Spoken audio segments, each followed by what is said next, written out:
Imana ishimwe ko duhaye uyu munsi wo gukomeza gushaka mu maso h'Imana. Amen. Reka vuge gato kubyerekeye aya masengesho ajya akorerwa hano muri cadre y'ishuri ryo kwizera. Urabona habaho ibyumba by'amasengesho hirya no hino,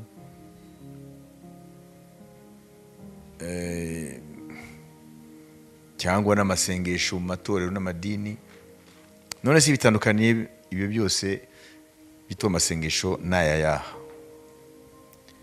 Bitandukanye ku kintu kimwe gusa, nuko aya masengesho akorwa muri cadre yo kwiga ijambo ry'Imana. N'amasengesho yego, kuko umuntu wese araza akavugana n'Imana, yaba kubimwerekeye, yaba ku bindi asengera ahuriraho n'abandi, gusengera umurimo w'Imana, gusengera ibihugu, gusengera Israeli n'ibindi. Ni ukuvuga ngo ni ibintu n'amasengesho akorwa muri cadre y'ishuri, kubera ko ijambo ry'Imana niryo rirema kwizera. Nuko Bibiliya ivuga ngo kwizera kuva ku kumva, ukumva ijambo rya Kristo. Hanyuma inyungu ni iyihe? Inyungu ni iyihe yo kuba dufite amasengesho akorerwa muri cadre yo kwiga ijambo ry'Imana, y'ishuri ryo kwizera? Ese avantage ni iyihe? Inyungu ni iyihe? Inyungu ni nyinshi, ariko nshaka kuvuga inyungu nyamukuru. Ni ukubera ko iyo abantu batigishijwe ijambo ry'Imana mu buryo buri systematique, ni ukuvuga iki? Atari ufata akajambo hariya ejo bagafata kandi hariya, ibyo ntabwo byubaka. Niyo uko wafata itafari ukariteka, urashaka kubaka inzu, ukafata itafari ukayitereka hariya, ejo ugateka rindi hariya, indi ugaze, iyo nzu isizuzura ryari? Ntibishoboka. Wayibise? Uko niko rero abantu benshi kwizera kwabo kudafite, kutigeze kubakika. Kandi bakumva ngo bari barasenga Imana, ngo bari bara nibyo rero nashaka kubabwira. Kubera ko ubushize twarize ikintu cyitwa l'évolution de la pensée, uko inyoko umuntu yagiye ikura mu mitekerereze. Murabyibuka la loi de trois étapes ya Auguste Comte. Urabona ko umuntu yagiye yubakika mu mitekerereze ye, ko mbere yabanje gutekereza ku Mana, kabone nubwo zaba atari Imana zo, ariko umuntu aho ari hose mu mateka ye, za civilisation zose, za société zose, ubushakashatsi muri anthropologie, anthropos mu kuvuga ngo umuntu, logos ni kuvuga ngo ni isomo ku muntu. Ahantu hose bagiye biga, ahantu abantu bagiye batura kuva kuri Adamu, amasosiyete ko yagiye abaho mu bice bitandukanye by'isi, basanze ko nta société n'imwe yigeze ibaho itatekereza ku Mana, kabone nubwo atari Imana nyamana, kuko nta revelation bari bafite, ariko baratekereje ku Mana. Ese ibyo batekerezaga byari byo? Byari byo? Nutekereza ku Mana ze bica bihinduka byo? No. Kuko ushobora kuyitekereza ukayirema mu bwenge bwawe, ariko ntabwo yitimera nk'uko uyitekereza. Nyuma byabaye ngombwa ko Imana izana revelation. Jewe ntakwibwira uzanyibeshaho. Mwabyubize? Byabaye ngombwa ko Imana itwibwira mu rugendo rurerure kugeza igihe Yesu Kristo yaje. Amen. Noneho muri cadre rero y'iri shuri rero mukiye kumenya ikintu kimwe.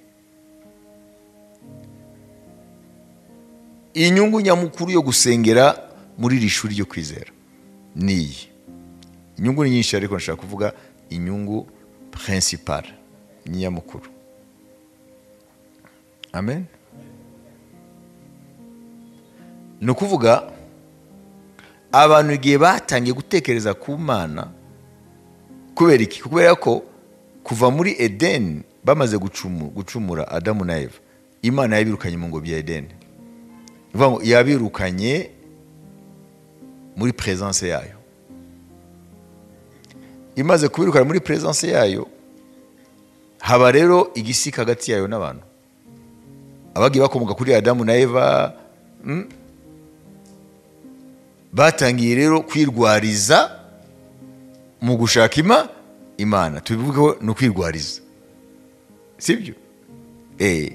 Mu gihe rero Seti ari we yaje gusimbura Abeli yapfuye, Kayini yamwishe, Imana ibashumbusha umwana yitwa Seti. Amen. Seti abyara witwa Henoshi. Ngo aho niho batangiye rero kwambaza Imana. Ngo batangiye gufata Imana. Bari hafi cyane y'amateka ya Edeni mu byerekeye ibihe. Rero ngo hari ibyo ababyeyi bababwiye impamvu bari mu ngorane, ati zinago zari zihari, barababwira rero bigenda babiyerekana mu mateka. Tradition orale. Hanyuma kuko écriture itaraza muri icyo gihe, hanyuma noneho batangira rero kwigwariza mu gushaka Imana. Abantu bagenda bayitekereza uko bashaka, uko niko hagiye havuka Imana nyinshi. Bari bakagira izabo kuko bari barirwariza. Icyo gihe rero cyari igihe cyitwa igihe cya myth in English. Myth turabasobanurira. Bivuga ngo ibitekererezo byo guteza ku Mana byabyaye myth. Myth ni ukuvuga iki? Myth ni ibintu biremwa n'ubwenge bw'abantu. Mukurikire, myth iremwa n'ubwenge bw'abantu, ntabwo biba bihwanye na reality. Ni ukuvuga ngo rero iyo abantu rero batigishijwe n'ijambo ry'Imana uyu munsi turimo, nubwo kuva kuri Adamu natwe ashize igihe kirekire, ariko dushobora kwisanga turacyatekereza mu gihe cya myth, kubera ko ntabwo dukura mu ijambo ry'Imana. Abantu mu kinyejana cya 21 mu gihe cya internet, mu gihe cy'amashuri, abantu mu by'Imana bagakomeza gutekereza nko mu gihe cya myth. C'est ça le danger. Niyo mubona abantu bizeza kaminuza bageze gute bakayoborwa n'umuntu mu byuma by'amasengesho akabacurika, wabibise. Ahandi bafite ubwenge, barize ibi bayobora ibigo, ariko iyo badumbukiye mu byuma by'amasengesho bakayoborwa n'abantu ibyo bababwira wagira ngo barabwira abantu batigeze bagera mu kiburamwaka. Kubera iki? Ntawo bitandukiye no kujya mu bapfumu. Iyo umuntu agiye mu nzira y'abapfumu, nubwo yari docteur, ahinduka iki?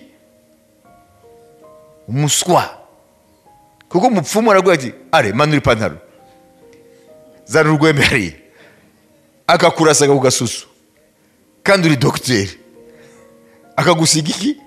Ivu ry'amakara. Ati rero iyi ni mitsindo rero, ati iriya poste nibaza gukuraho nubwo barota. Bagira gute?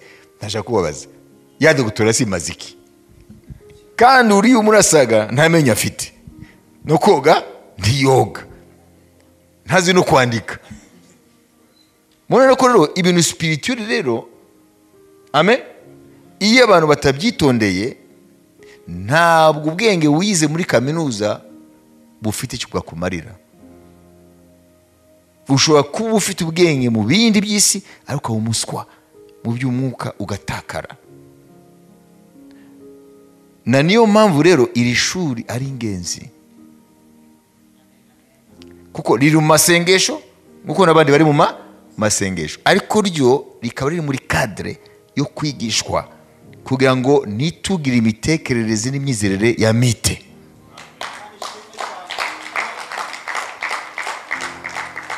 muzajye mubibwira n'abandi,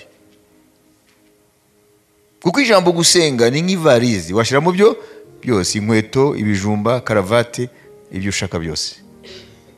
Babyita mo valise. C'est un mot générique, ni général.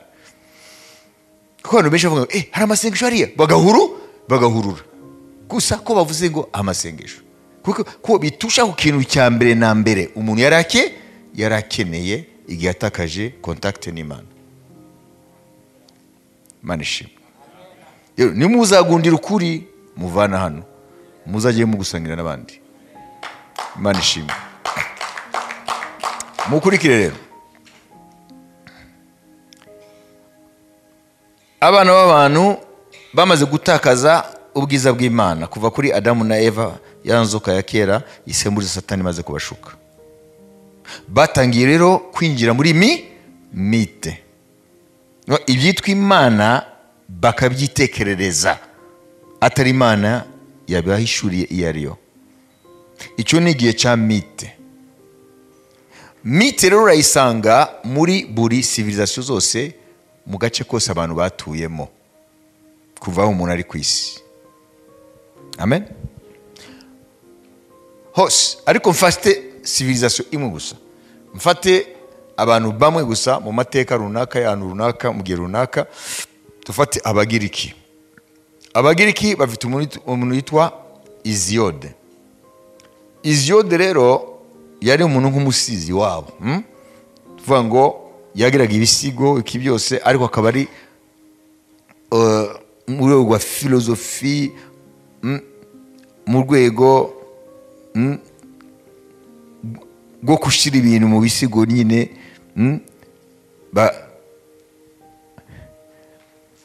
akanyuzamo ubwenge bwe.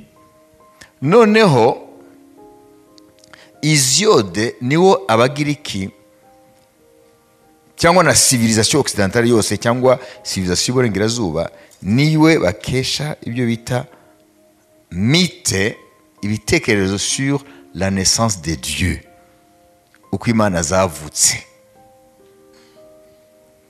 N'uyu munsi hari amagambo abantu bakoresha batazi ko ari ya Hesiode. Nk'ubu abari muri mouvement yo kurengera ibidukikije, sibyo? Iyo bita révolution verte, écologie. Nimujya muyumva abizi. Muzi ko biri muri ONU ko bakangubwira isi yose kurinda ibidukikije, si byiza se? Minsi. Ariko iyo ugiye mu buryo bw'umwuka biva kuri bita le culte de Gaïa. Hesiode avuga ko iyi si ni Gaïa. G-A-I-A, Gaïa. Gaïa ni kuvuga ngo ni Imana y'ingore.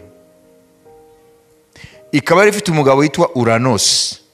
Ririya juru mubona hariya, Abagiriki mu gihe cya Hesiode avuga ko ari Uranos. Uranos ni umugabo, umugore kitwaga Gaïa isi. Uranos rero na Gaïa barahuye rero nk'umugabo n'umugore, amen, babyara izindi mana zirimo za Kronos. Kronos ni muyikoresha? Muzi aho yaturutse se? Bivuga ngo uyo rero Hesiode amagambo ye arakoreshwa n'uno munsi. Chronology, Kronos. Babizi? Bivuga ngo Imana rero intangiriro yazo babikesha mite ya Hesiode. Kandi barizeraga ko ari ukuri. Aho niho haje kuza rero n'Abazeus, cyangwa tuse mu Kinyarwanda Zeus, sibyo? Ari we equivalent ya Jupiter mu Baroma, etc. None ibyo Hesiode yanditse ni byose, ni mite gusa, ntabwo ari byo. Wayise? Ntabwo ari byo. Amen. Ariko abantu barabyemeye, kandi uno munsi no muri culture no munsi ya intellectuel nyabwenge muri Occident yose barabyemera. Hanze y'ibintu byitwa ari by'ubwenge niki, hari by'umwuka abantu batabona. Amen. Usibye ko ni Imana ubwayo nzima yaremye byose, nayo iradutegeka kurinda ibidukikije. Ni Imana irabivuga, sibyo? ukuntu bakwiye kureka ubutaka sibyo igihe runaka laisser la terre en jachère kugira ngo bwongere bwiyubake amen ntihabe surexploitation y'ubutaka hanyuma bazajye bahinga basarure neza sibyo Imana ubwayo iratega kurinda ibidukikije ariko turavuga rero iriya muvuma sibyo background yayo y'umwuka okay noneho societe rero hariya rero mu societe za kera muri za Mesopotamie hariya mu bice by'Iburasirazuba mu bice bya Iraq mu bice bya Iran hariya hose biriya bice byose nabo bari bafite mite zabo amen haleluya na Afrika ifite mite zabo bikurikiye imico y'abantu buri abantu bose bafite mite zabo nta na bamwe badafite mite zirahari okay noneho kuko ibitekerezo byagiye bikura amen hagera igihe rero mite amen iza kubyara rero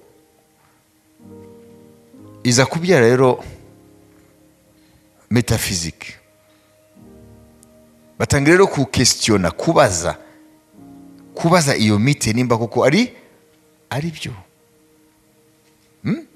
batangira gutekereza rero ibyo bizera ese nibyo ntago bari bafite kwizera bari bafite croyance ntago ari foi croyance ariko bita beliefs beliefs itandukanye na faith biri rero byabyaye iki beliefs mu cyongereza croyance faith ni kwizera nibyo twita imyemerere no kwizera bitandukanye okay noneho metaphysique bayibamo bibaza se ibi bintu nibyo kuko ntago babibona iyo Mana ntago numa bayise iri juru ngo ni Uranus ngo isi ngo ni Gaia etc noneho biragenda murumva ko societe irakura mu mitekerereze noneho bivamo rero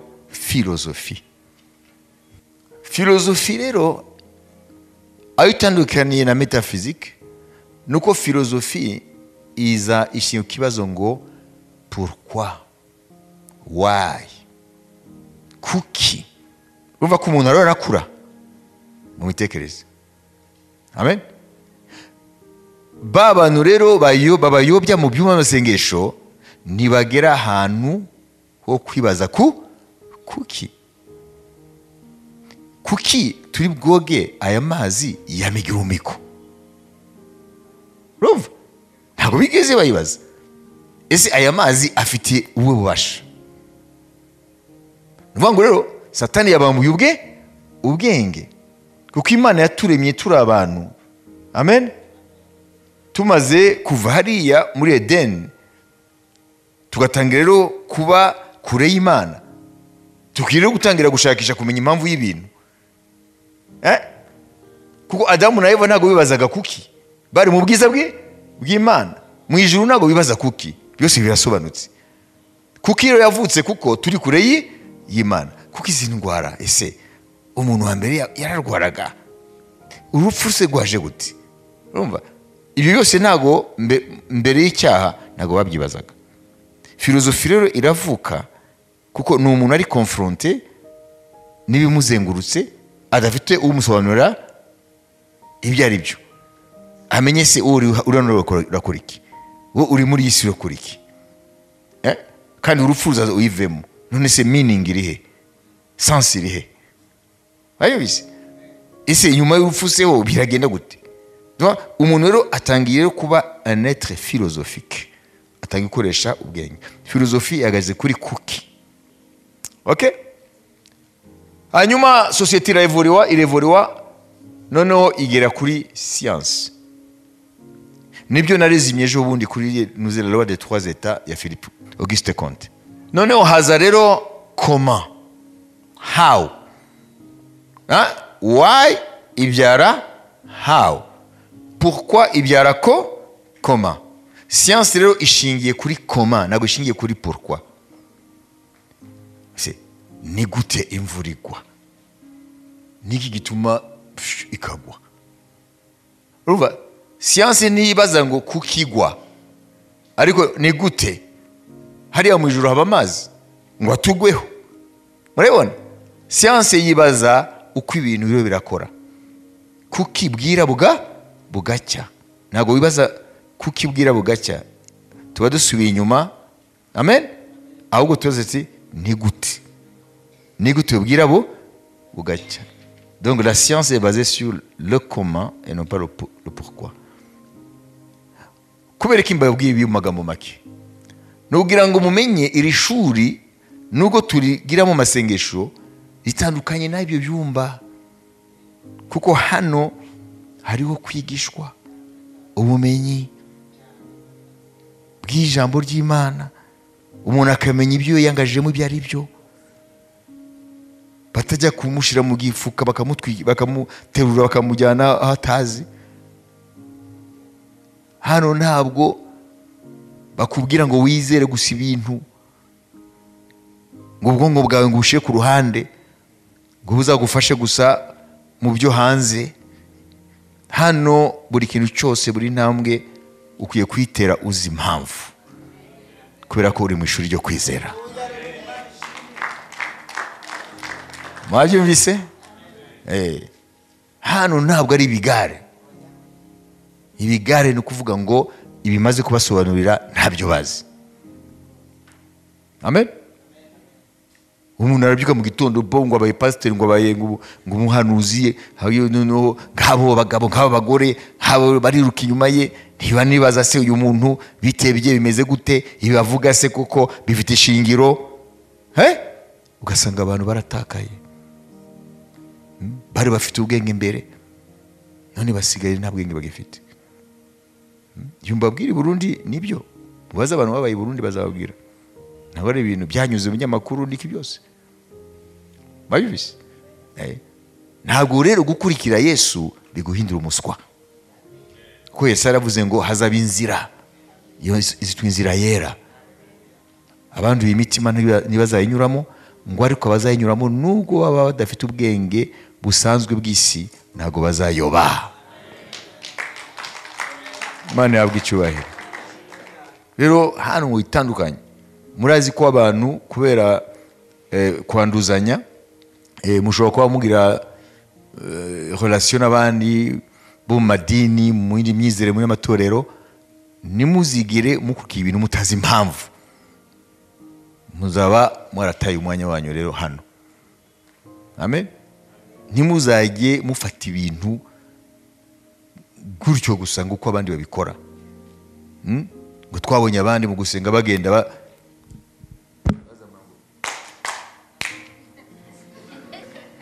ibise nintabikora ntabwo Imana inyumva. Kuko wabibonye ko byeze hirya no hino. Nous avons des suiveurs comme ça. Imana ibizayibabaza. Amen. Ntabwo Imana yakubuje gutekereza. Les gens suivent mutonema. Kuko bavuga ngo mutonema no kuvuga ziriya ntama. Kuko intama yigiye gutya kuri feruje, ya mbere bakayikubita, imodoka ikayikubita, bakabona ko zikabona ko yasandaye.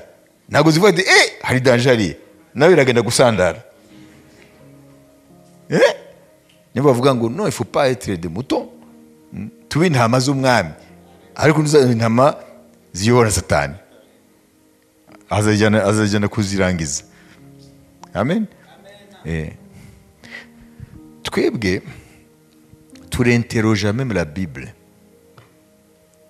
Icyambere a priori, mbere na mbere, turavuga tuti ijambo ry'Imana riri muri Bibiliya ryahumetswe n'Imana. Byo nta gushidikanya. Asiga rero turasenga Imana kugira ngo iduhe ubwenge bwaryo. Base ya mbere ni iyi, ntabwo Bibiliya ikirimo cyavuye ku bantu, kuko preuve zirahari. Amen. Ahubwo Imana iduha ubwenge bwaryo kuritahura. Ntabwo ari kuduta kuri ryo. Imana iduha ubwenge bwaryo. Wayubise. Ntabwo kuvuga ngo n'abandi ngo niko bimeze, ngo mbakuma amashi ngo imbere n'inyuma. uzaba ugiye mu buswa nka bariya abantu bamigurumiko. Wayibize? Il faut interroger. Ukwiye kubaza kuko Imana yavuze hano gutya. Sibyo? Kuko Imana yavuze hano gutya. Imana ntabwo izakurakarira ngo urashidikanya. Imana yashaka ko tugira ubwenge. Imana yavuze iki? Abantu banje bishwe n'iki? Nuko utamenya. My people perish because of lack of knowledge. Mon peuple périt faute de connaissance. La connaissance c'est l'unique. Amen. Knowledge, Nick. Amen. Alléluia. Dieu ndwanya ikintu cyitwa ngo izere gusa. Je ndango byembera. Amen. Yesu avuga ngo izere urabona ubwiza bw'Imana. Amen. Icyambere nuko tuzi ko ari Imana. Kandi Imana ibivuze nuko nukuri. Amen.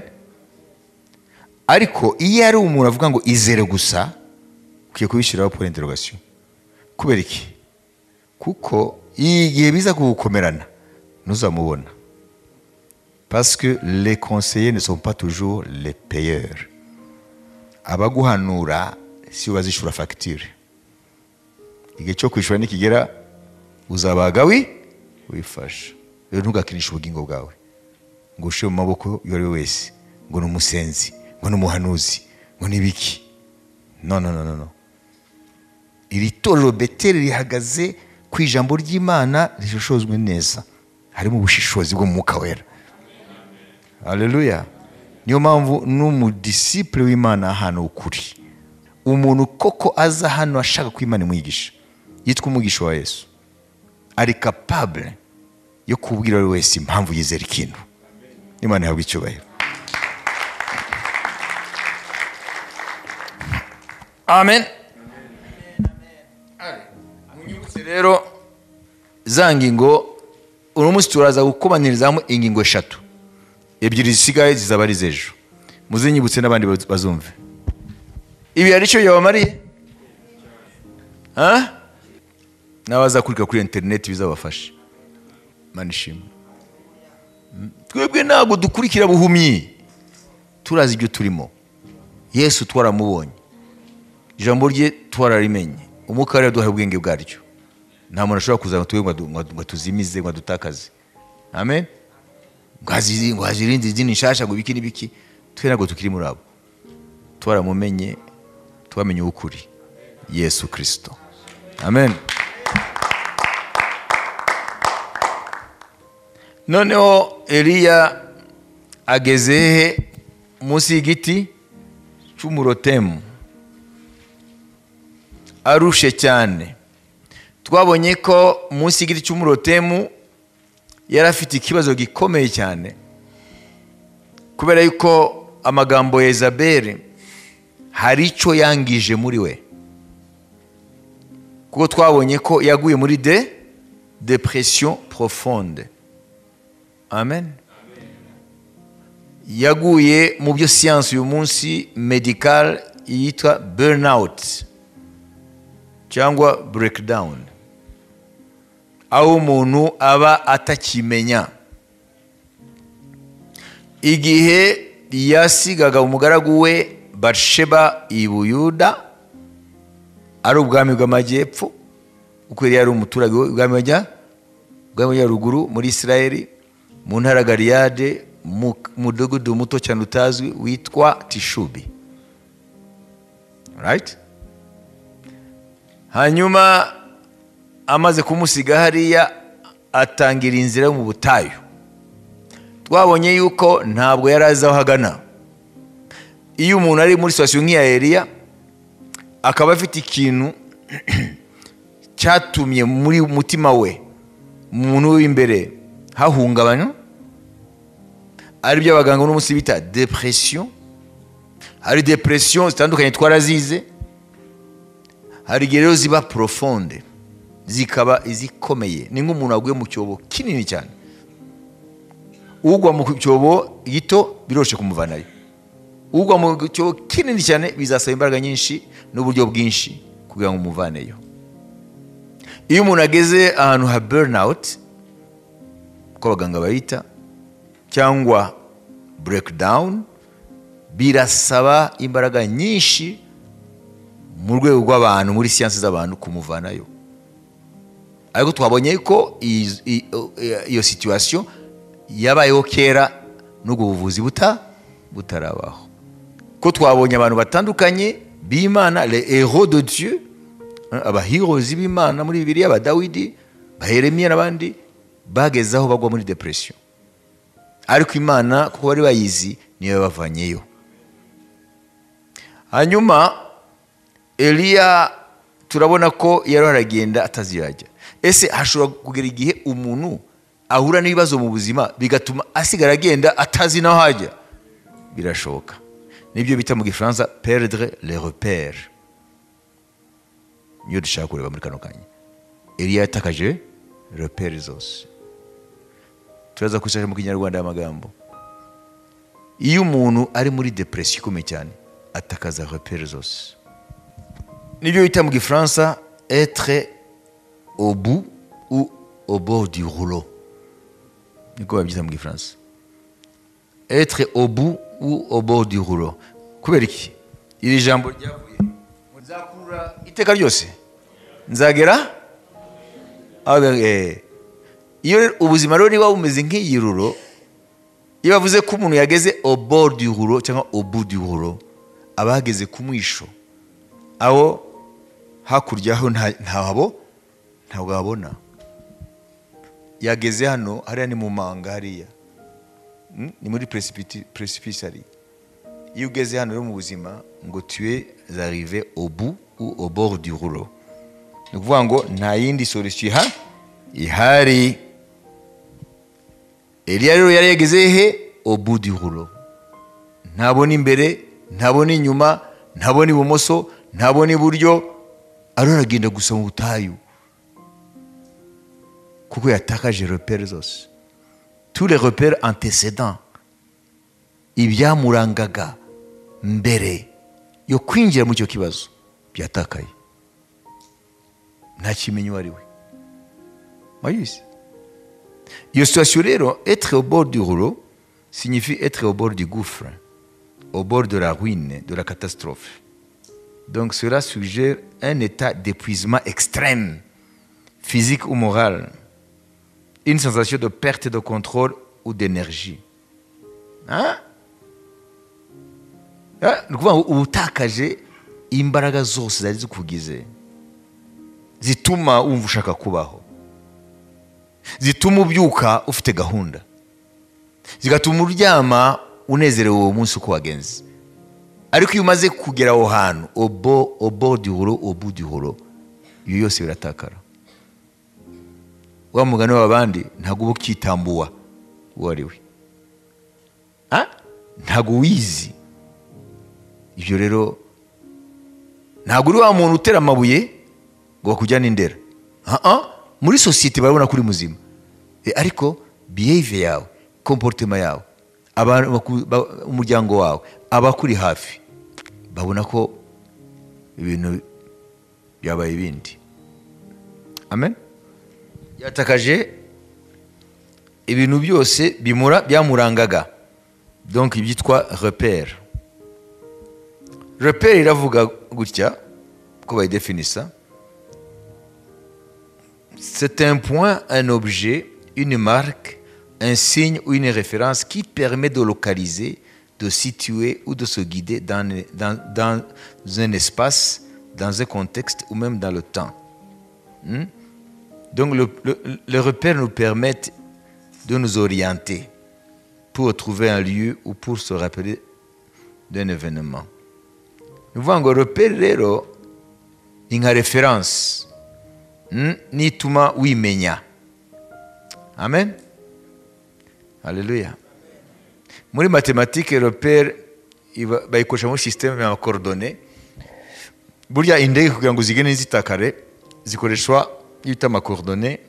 Ce sont des coordonnées cartésiennes z'umuntu yitwa Descartes wo mu France niwe yatanguye si tu as un point muri espace ura muri espace nta mihanda ubona sibyo ubwo rero ni ibintu virtuel witwa Descartes mu philosophe mu France mathématicien tout ça niwe wa mbere watangiye kuinventa icyo ta les repères bayita repères cartésiens cyangwa les coordonnées cartésiennes nizo na kukibwa cy'indege mutuza contrôler nahe byose nibyo wakoresha nuvuga ngo birapermeta indege kwiyoranta muri espace kuko nta mihanda ibihari iyo rero bavuze ko utakaje repère nuvuga watakaje icyerekezo Eliya rero ntabwo yari umusazi none aroragera mu butare atazi yajya yari hatakaje repère rero iyo umuntu rero ageze muri situation ikomeye cyane bigatuma ashobora kugwa muri depression atakaza repère atakaza ibimenyetso byamuyoboraga mu buzima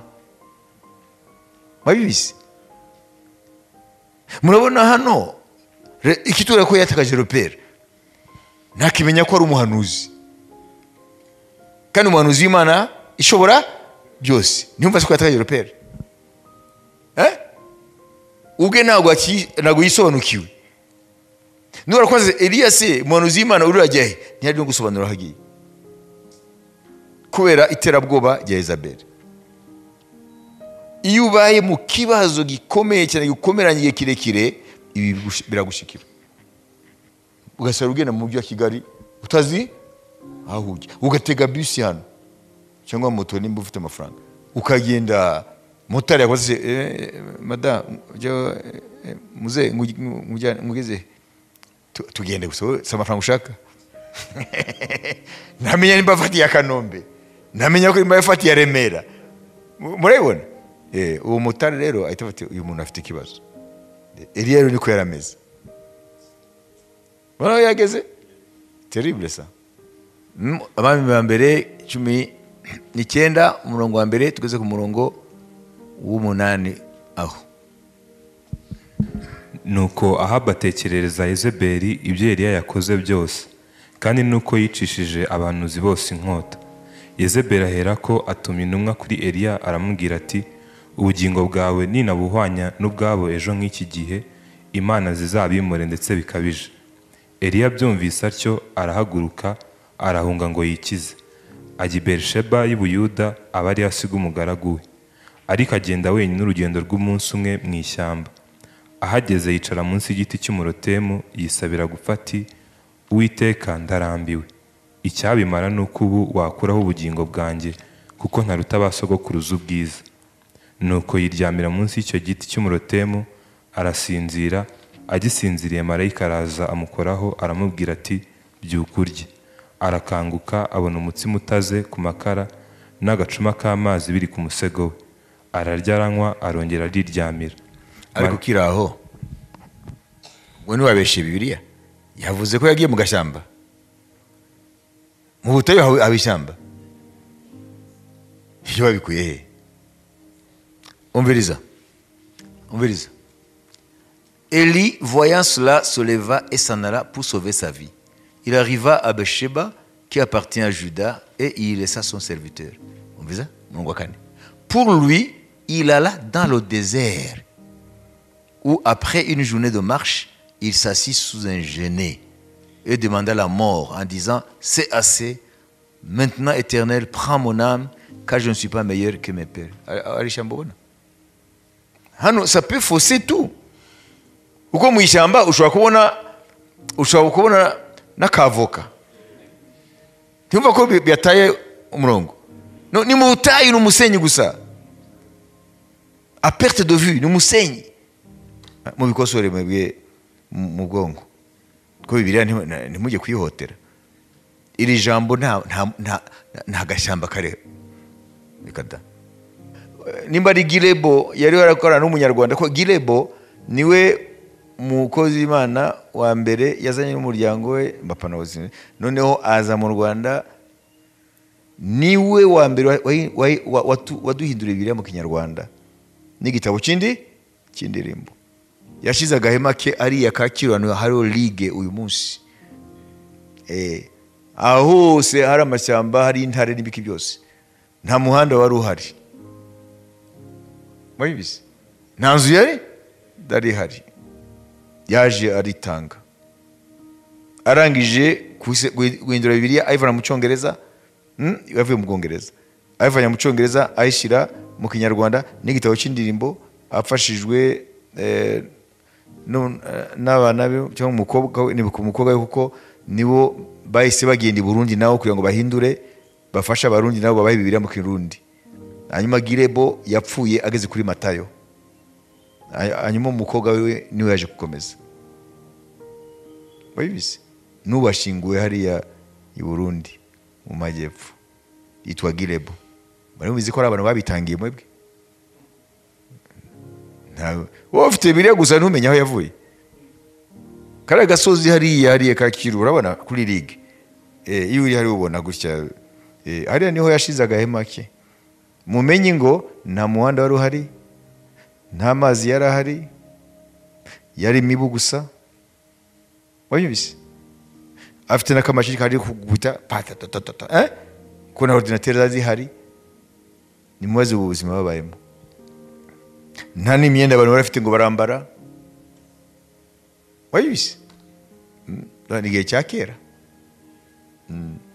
Witwa Girebo. Wabizi? Amen. We yari afite umunyarwanda, noneho we mbere na mbere umenye ko abanza kwiga ururimi. Yamara kwiga ururimi agafata Bibiliya y'Icyongereza, akamubwira ati umubare munini, iyo bavuze ngo myriade, mbere yo guhindura mu rurimi rw'abo bantu ubanza kurwiga wowe. Umaze kurwiga rero ugafata rero mu rurimi rwawe wowe ukabashira mu rwabo. Hagera abantu rero biugora kugira ngo wumve ko yumvise igitekerezo. Igihe avuga ngo abantu inzovu, witubona rero Girebo n'uwo munyarwanda byagenze gute? Kugira ngo uriya avuge inzovu byameze gute? Voilà. Umunsi wowe uracavuga inzovu. Nuvuga yaramubwira ati ntiyari kumubwira imibare kuko ntazi. Ati tegeza agahene ni gato. Inzovu bahita bandika mu Kinyarwanda ngo abantu inzovu ngo zingahe.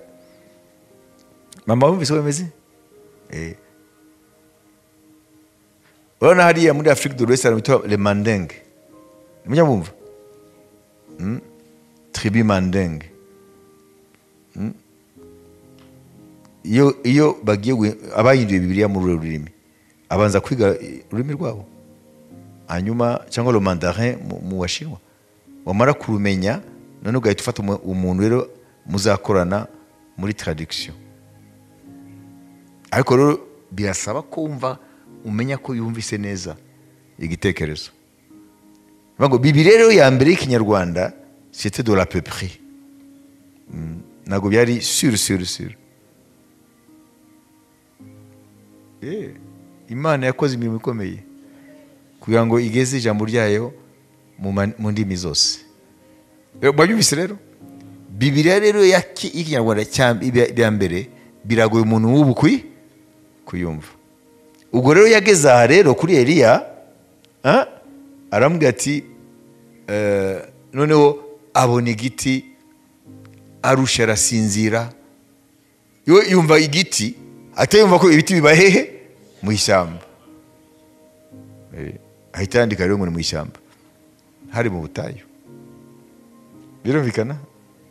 Ariko mu izina rya Yesu turabakurisha po, barakoze akazi. Byatumye abanyarwanda benshi nibura bamenya Yesu kuva kiriya gihe.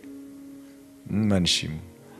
Kadukomeze rero, subiramo ariko nugera mu butayu.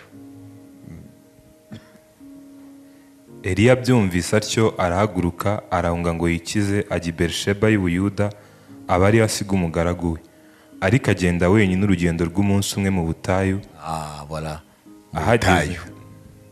Ahageze yicara munsi y'igiti cy'umurotemu, yisabira gupfa ati Uwiteka ndarambiwe, icyabimara ni uko ubu wakuraho ubugingo bwanjye kuko ntaruta ba sogokuruza ubwiza. nuko yiryamira munsi y'icyo giti cy'umurotemu arasinzira. Agisinziriye marayika araza. Arasinzira. Ese ni ibitotsi normal? Twabibonye ejo ibiranga depression. Ariyo gusinzira ariko atari normal. Ikindi gihe hakaba kubura ibitotsi. Agisinziriye marayika araza amukoraho aramubwira ati byuka urye. Arakanguka abona umutsima utaze ku makara n'agacuma k'amazi biri ku musego we. Ararya aranywa arongera ariryamira. Marayika w'Uwiteka agaruka ubwa kabiri. Kubera iki yongeye akiryamira? Ntaravayo, aracyari muri wa mwobo wa depression. Ariko Imana yatangiye umurimo witwa gute? Kuko uyu munsi turaza kwibanda ku ijambo ryitwa restauration, restoration. Amen. Wajibise? Imana itangiye restauration. Turaza kukumva Imana itangiye kumuvanayo. Mu Kinyarwanda bajya basobanura ngo restauration ngo ni gusana. Imana ntabwo idusana. Marayika w'Uwiteka agaruka ubwa kabiri amukoraho aramubwira ati byuka urye kuko urugendo ari runini rugukomereye. Nuko arabyuka ararya aranywa, iyo ndayigendera iminsi 40 n'amajoro 40, agera i Horebu ku musozi w'Imana. Amen. Okay. Reka dufate ikigero cya mbere. Eliya rero turamubona ari munsi y'igiti cy'umurotemu, ari muri ya depression. Ibimenyetso byose ubuganga ubuvuzi umunsi buvuga ku byerekeye depression bimugaragaraho, sibyo? Kuko wagezaho yisabira gupfa. Avuze ko adasumbije basekuruza be. Twabonye ejo ko ni kimumenyetso biranga umuntu ari muri depression yita la sous-estimation de soi. Nuvuga ngo umuntu yibona ko yabaye ubusa. Nta gaciro yongera kwiha. Wabibise? Kuko aravuga ngo ntacyo yasumbije basekuruza be. Nuvuga ngo we yibonye ko ntacyo amaze. Iyo umuntu ageze hano rero a perdre l'estime de soi, atakaza agaciro yihaga, abageze hano habi. Kuko Imana ntabwo yigeze itubuza icyo bita l'amour propre. Kunda mugenzi wawe nk'uko wiyanga. Kunda mugenzi wawe wiyange. Kuza mugenzi uko niyo bita l'amour propre.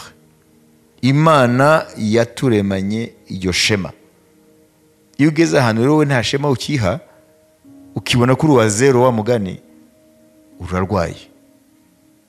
Kuko hari ikibigutera. Ari gituma wibona ko ntacyo uvuze, ntacyo umaze. Nta n'icyo uzamarira n'abandi ahubwo. Puisque tu n'existais plus. Ntabwo ukiriho. Bavandimwe, sosiyete ya kino gihe irarwaye. Ejo numvise ko ubushakashatsi buvuga ko ku isi 20% y'urubyiruko bararwaye umutwe. Ku isi nibavuze igihugu runaka, ku isi 20% bararwaye. Ariko ntago bari mu bitaro, bari muri sosiyete, bari mu mago, bari mu mashuri, bari mu matorero, bari ahantu hose, ariko bararwaye. Amen.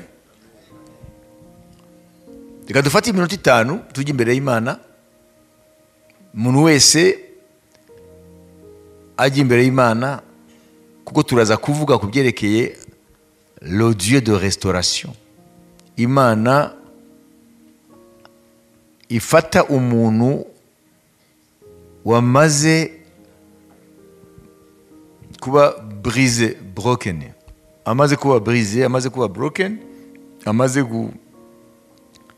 gusenyuka mu mpande zose, mu mitekerereze, uko yireba, uko areba Imana, uko areba abandi bantu. Wenda nta cyerekezo gifite kubera ibihe bikomeye arimo, ariko imana yigaragaza nk'imana, nanze gukoresha ijambo gusana, mwabizi, imana ikaza bya bintu bitatu: renaissance, renouveau.